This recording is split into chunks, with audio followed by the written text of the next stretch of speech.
Hi Gina. Hi Ione. Hi everyone. I'm Gina, the senior editor of Polyester. And I'm Ione, the founding editor-in-chief of Polyester, and this is the Polyester Podcast, a feminist pop culture podcast dissecting the discourse on a weekly basis. Before we start, if you're a fan of this podcast, please make sure to like, rate and subscribe. And if you really love us, you can sign up for a podcast membership where you can join our WhatsApp and get on our Instagram close friends for only £3 a month.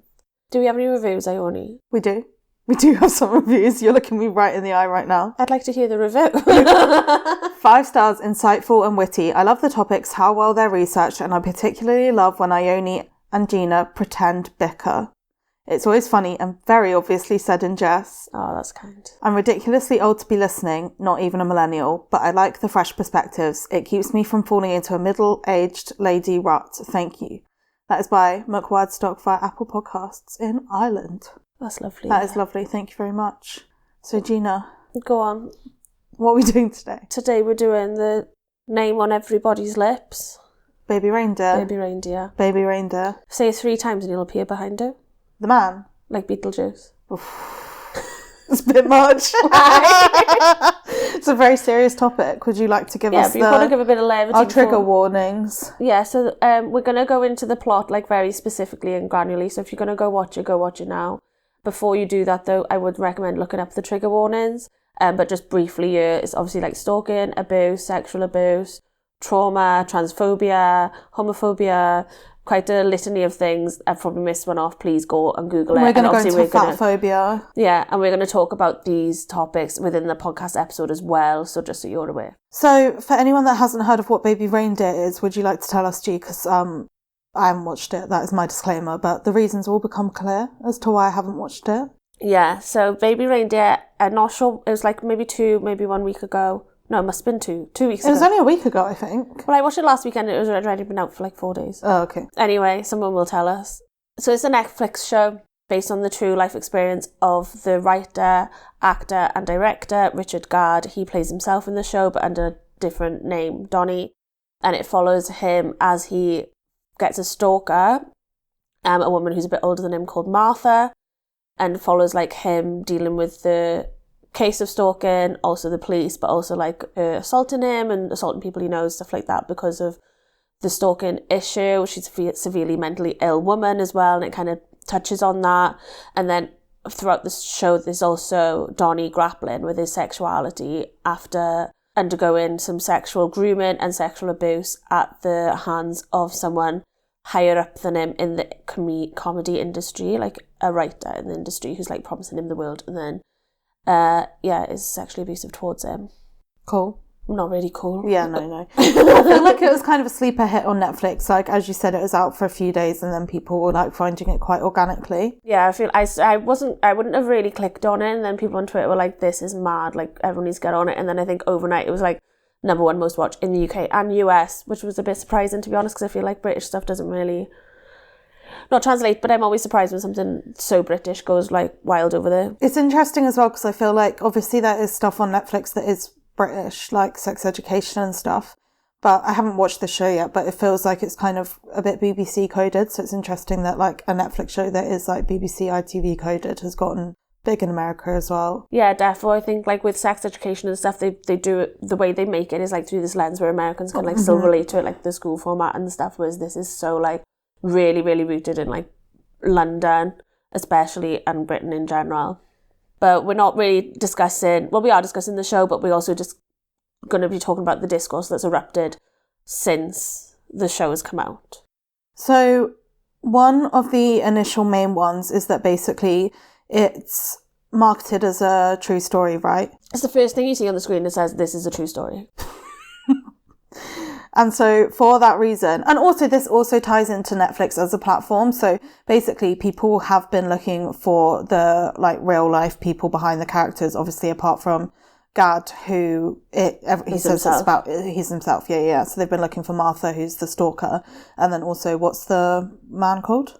The abuser, he's called Damien in the show. Yeah. So they've been like scouring through social media, like trying to find clues and stuff that like relate to who's who.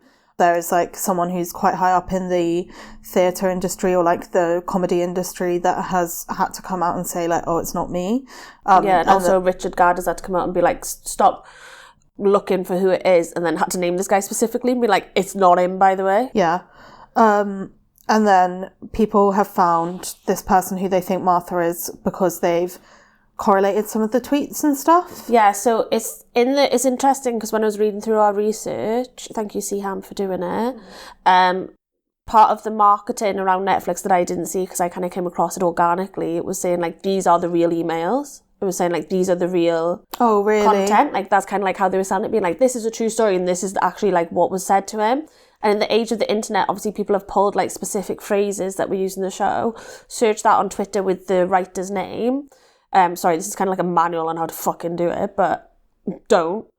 People are doing that, and then have found a woman who very closely looks like the character in the show, who has tweeted or like said these things across different social media platforms directly to Richard Gad. Yeah. So people are just connecting the dots like, oh, it's most likely her. Mm-hmm. And I think Netflix is a platform that kind of inspires that type of behaviour because Netflix kind of revolutionised the true crime format in terms of documentary. Like it's basically their bread and butter at this point, but one of the first hits was like Making a Murderer that came out like around the same time as Serial, like kind of quite early in the context of like now and streaming and podcasts and stuff. Like they were two of the like front runners, and there was another one as well that I can't remember, but I feel like, and they even made a documentary about it, like remember the cat one? Yeah, cat. The people that like... How to strangle a cat or something. Yeah, something like that. And it was about specifically like the Facebook group that like was trying to find that cat killer.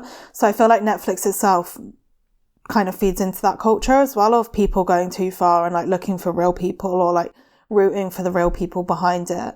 But this is probably like in their documentaries and stuff, they've had dramatized sections, but not like a fully, they probably have had a fully dramatized one because obviously it's Netflix and they put out about 200 things a month, but I can't remember like a fully dramatized real life story having this much impact on the platform. Yeah, definitely. Like it's not something that, and also like neither of us really exist in these true crime worlds.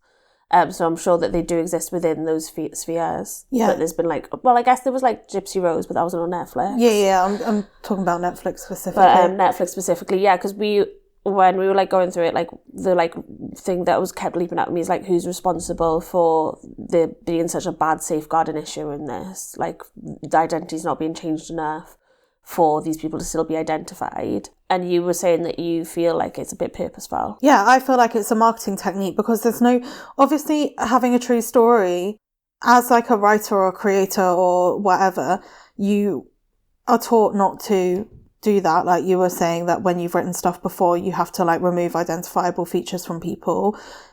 Same for stuff that was in my book. Like lots of stuff goes through like very heavy legal edits. Like obviously I can't speak to TV because I haven't done TV, but like in literature, and it seems like it would be the same. But because like Netflix is such a giant in streaming and they know that this type of attention like drums up viewers for their TV shows, I feel like they've definitely encouraged it, like especially with what you're saying, like the first time this is a true story and that they're like a studio that's born from the internet. They know how these things work and all of their successes are basically through viral marketing, like as opposed to traditional marketing or anything. So I feel like they were definitely hoping that this would happen, if not directly feeding into it by making the characters look and sound the same, because it's either that like Richard Gad himself has wanted to do that, and even if that's the case, he should have probably been talked out of it, or it's that like Netflix have encouraged it, or it's a bit of both. Do you know what I mean? Well, that's the thing. Like Richard is on like the defense trail of everyone kicking off, being like, it's come full circle. Like people have found them. People are saying you shouldn't be finding them. And then he's had to come out and be like, stop looking. But there's also like this case that he's also being like, when he was first doing the interviews for the show, he's like, we made them so like unidentifiable, like you would never guess. Like it's kind of like a bit like, well, you didn't really do anything to change how identifiable they were. So it's like, I don't understand why he even said that in the first place. Yeah, like even if you switch the industry or whatever, or like switch like the area, because one of the women who has been thought of to be the woman in the show has like people have been able to like identify the pub and like therefore go through people that have like geotagged themselves in the pub, like people that know the pub, and it's just like so intense. Yeah, basically all he's done, like from what? It changed the names. It's changed the names, yeah. Which is crazy. Which is really sinister. And like obviously we're talking about a complicated subject because like the people that people are kind of sleuthing for someone who was a stalker and someone who was like a rapist and abuser. But I feel like that also, I wrote in my notes, these types of like campaigns to find people really reassert the binary of like good and bad, which has become more messy as like more has come out about the show, but we'll go into that maybe in the second half. But there's like one article in The Guardian, the dangerous fallout from baby reindeer, should Richard Gadd have been less honest about his abusers, that is basically saying that people were always going to try and join the dots. Even Fleabag, like Phoebe Waller-Bridge, has expressed that she felt like she didn't protect her family. And that's the article that says it seems like an oversight and that it could have been prevented so easily. Yeah, all of that stuff basically. But then the article was also saying it could have just not disclosed it was a true story. And then basically no one would care. That's the thing, like, there was, like, an article that was responded to this by, the author's called Rachel Ilatowski at the Mary Sue, and she's like, everyone deserves the right to tell their true story and clarify it's a true story and stand in their truth. And I thought that was really interesting, like, why have we come to the point where, like, people, like, telling their truth in the public sphere to like an audience of millions is considered the same way as like standing in your truth in like an argument with like a friend that like your therapist has told you, you should go back and like stand up for yourself. Like that is like just a reiteration of therapy speak that's been applied to new contexts that literally just it shouldn't in any way. Like, and there's such like a power imbalance here because no matter what narrative you say, like all the narratives that I've ever said about anything that's gone on in my life have always been through my lens. And it's like, as a writer, like you've got a responsibility to view that. And Richard, and I hate to say this about like this guy, he has been through such a shit time, but like he's not really taken responsibility that this is the narrative through his eyes, and there could very easily be a Netflix show about a woman who gets obsessed with a man and she's has a really shit life and like he just shows her kindness and she gets really obsessive with him. And if they'd shown this story through her eyes and it had been this popular, she'd be a girl boss. People would be on her side. People would be like, she's so me, she's pearl coded. Like it would be like that. You know what I mean? Like it's like people are really like not seeing that this isn't objective. Telling of the story. And it's really annoyed me in a lot of the press coverage of it where it's like, well, the show has like tried to do this job of showing Martha sympathetically, but I don't think they did at all, really. I think like they made her seem very like monstrous and scary and dangerous, which she probably was through Richard's eyes.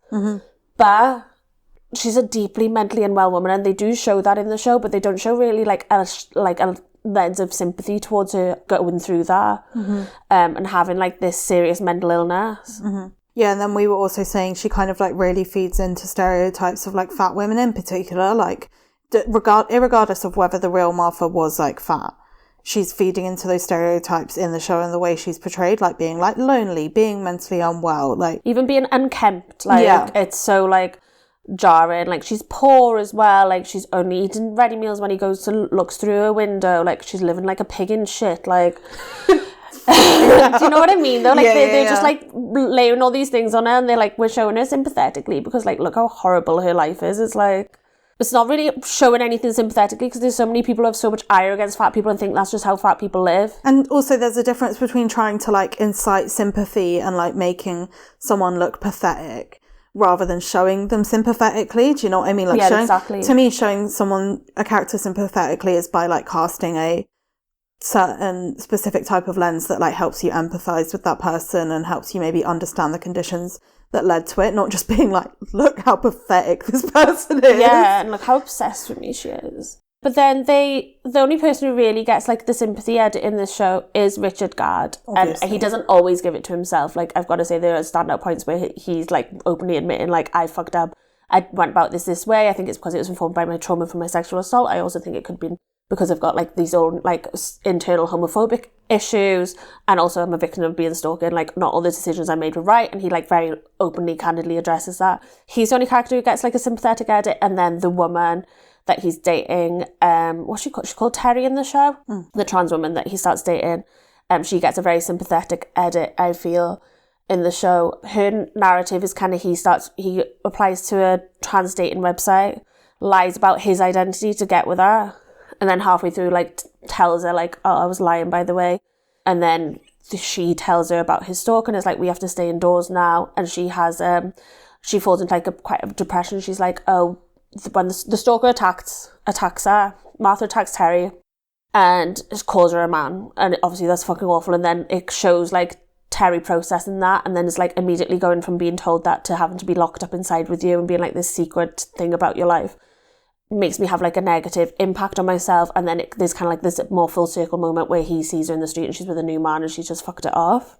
She gets this quite a sympathetic edit, but in another facet of what's come out since is Richard Gard's attitude towards trans women. Yeah, so I think this is like the other side of the coin of the issue of it being presented as such a true story, is that like people are like trying to get to the characters that are presented as bad people and find the real ones and like punish them. So for example, people are sending the like inverted commas real Martha death threats, and then the real Martha in inverted commas has like made her own statement kind of thing. But then I was looking at the replies to it on Twitter and everyone's just being fucking horrible to her. Yeah. And then the second thing that's come is that like quite a few trans women have come forward alleging that basically they were not treated well in real life by the real Richard Gard. So one of them, particularly Reese Lyons, did like a big Twitter thread and Instagram thread that was saying that Richard Gard was using the casting of the show to basically try and like date trans women, and did that to her. So it kind of like really calls into question like how much growth has he actually done, or like how much growth was inserted into the show to make the show possible, if that makes sense. Yeah, she says on one of her dates, well, I think they did one date, and she's like, oh, from reading the script and interacting with you, no, I think you fetishize trans women. I don't think you see us as like actual partners, valid partners to have. And apparently he just like flipped out and was like, how dare you, like I'm so introspective, I really understand myself.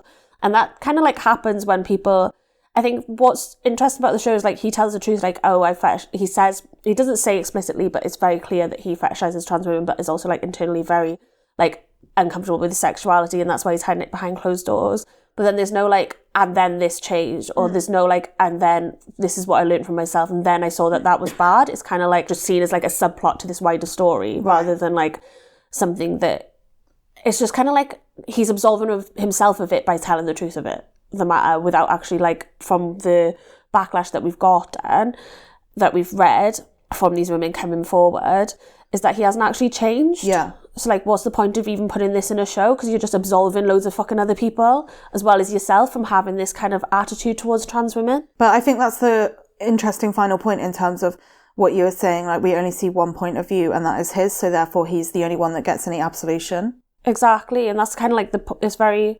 self-gratifying in a way, isn't it? Yeah. So we're going to go to the quick ad break that we're trying to test out, actually putting in and saying, so you don't just hear us get off. Anyway, ad now.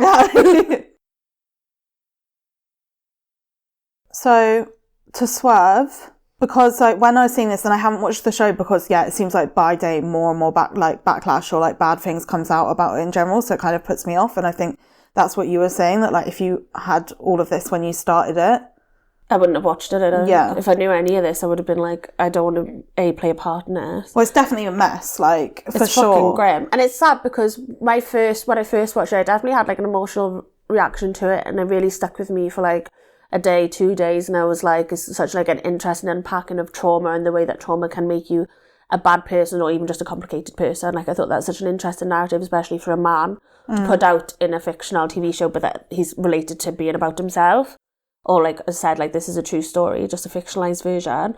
I thought it was really great unpacking of like how victims of trauma aren't necessarily like angels, but then people have kind of seen it in black and white, like you said, like they've seen him as the good guy, these are the bad guys, we need to get vigilante justice. And I thought it was really interesting because, spoiler warning, at the show ends with Martha. I think we've gone past that. Martha being the show ends with Martha being convicted and she goes to prison again. She's been in prison before for stalking, but I found what really interesting was that she wasn't charged in real life. He's just given himself that happy ending within this fictionalized version of his story. But I think what's more interesting to me than like, also it calls into question because what you said about your initial reaction to the show was very much like art. Do you know what I mean? Like, as in like art incites these kind of emotional, visceral reactions in you.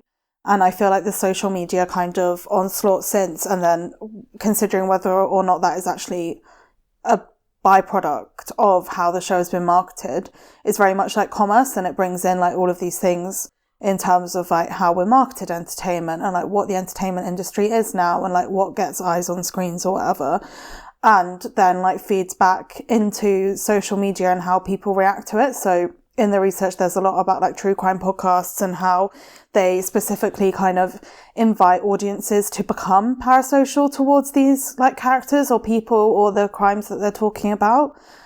And saying that like, wait, let me get the name of the paper up. So Murdery Knows examining the female audience of true crime podcasts with My Favorite Murder by Bella Hughes for Ball State University. So this is obviously about My Favorite Murder.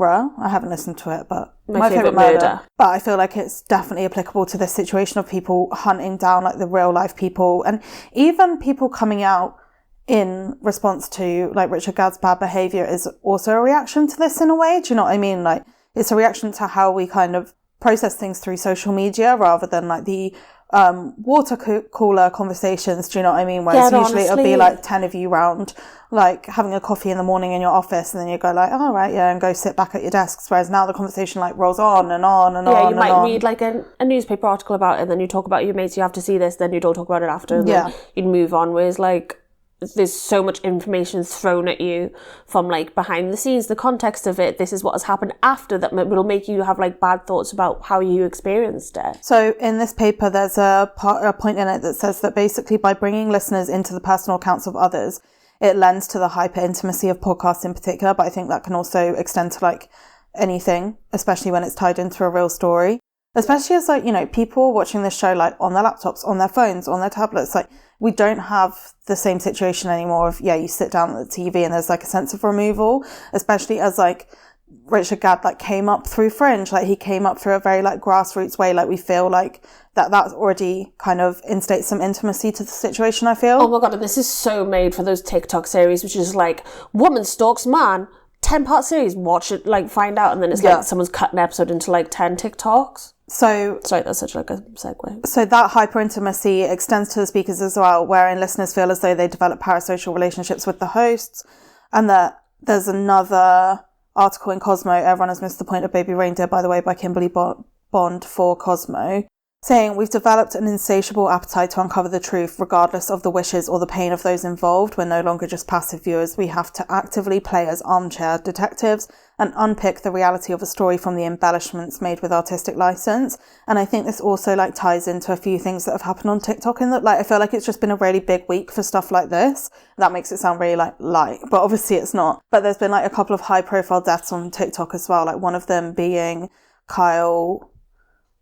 Marissa Roth, who was a Blind Items like gossip account, and straight away people were kind of going to conspiracy theories because like her last video was about Jojo Siwa, so people were like being like, Jojo Siwa did this, obviously ridiculous. But then like if anything bad happens, you go into the comment section and people are literally like playing out their delusions and their derangement. Like I know this sounds terrible, but it's true. It's the Eva Evans, the New York content creator, also passed away this week.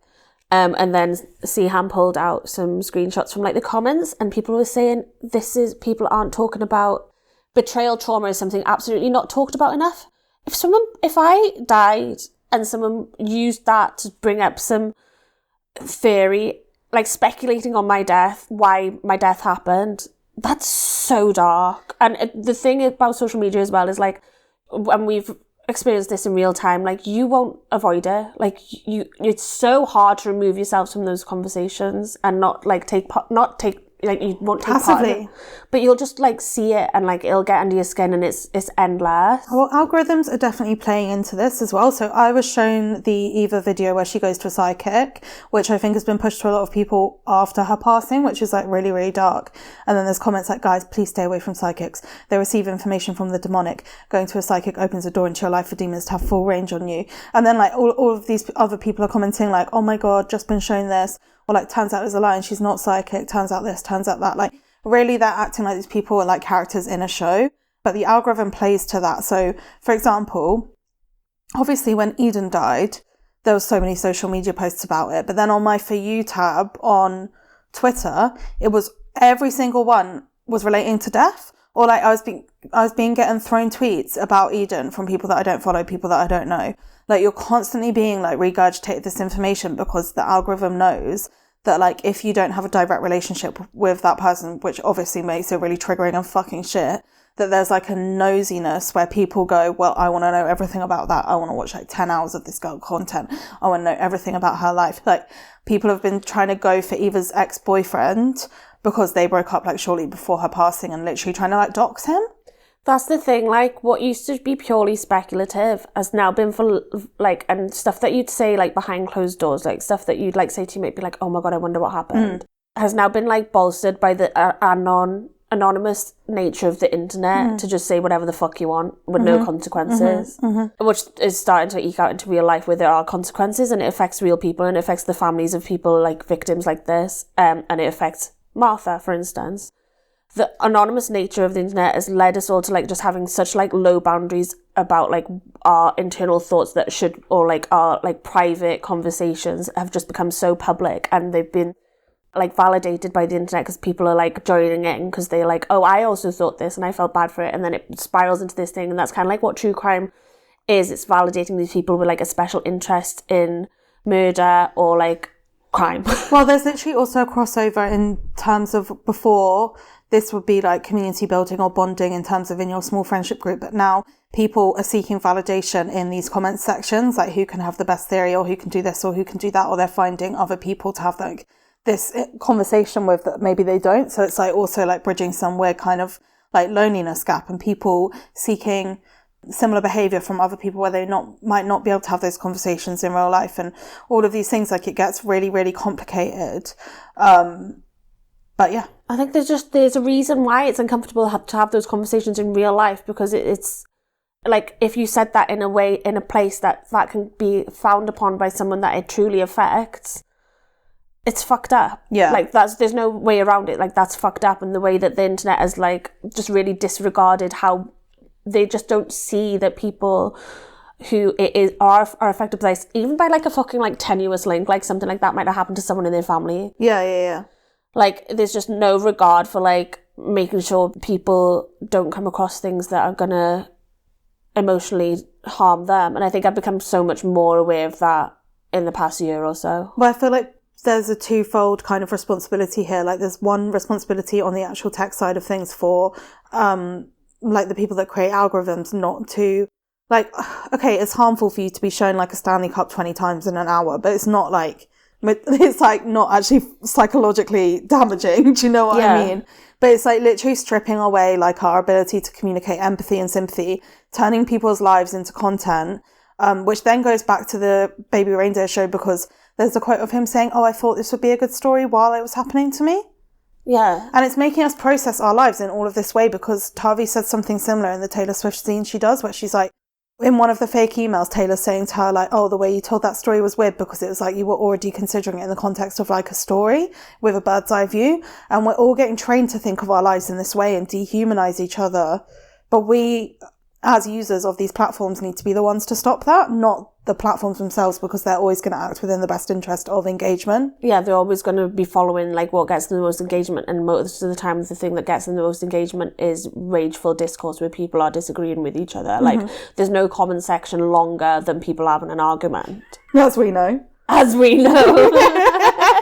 So I think we're running over, so we've got to leave it there. Yeah. Any burning final thoughts? Just wish everyone would fuck up. Like, fine. Yeah, that's it. Should I watch Baby Reindeer? No. I feel like people are going to be like, you didn't even watch it, but whatever. Well, you'll find it on fucking TikTok Live. Yeah, I'll find it in like 200 parts. I think just like the culture of speculation needing to now be fulfilled with actual like, here's the list of proof that this person is Martha, being touted by fucking reputable, which the Shade Room is just not reputable, but like also reputable media spaces. It's just so disheartening and upsetting. And with that, thank you, Gina. Thank you, Ione. Thank you to Siham for researching and Olivia for editing. Thank you, everyone, for listening. We will see you next week. Yeah, we will see you next week for hopefully a less. We're doing AI Girlfriends next week. It's going to be as much. Yeah, tune in for AI Girlfriends. We will be going off. Goodbye.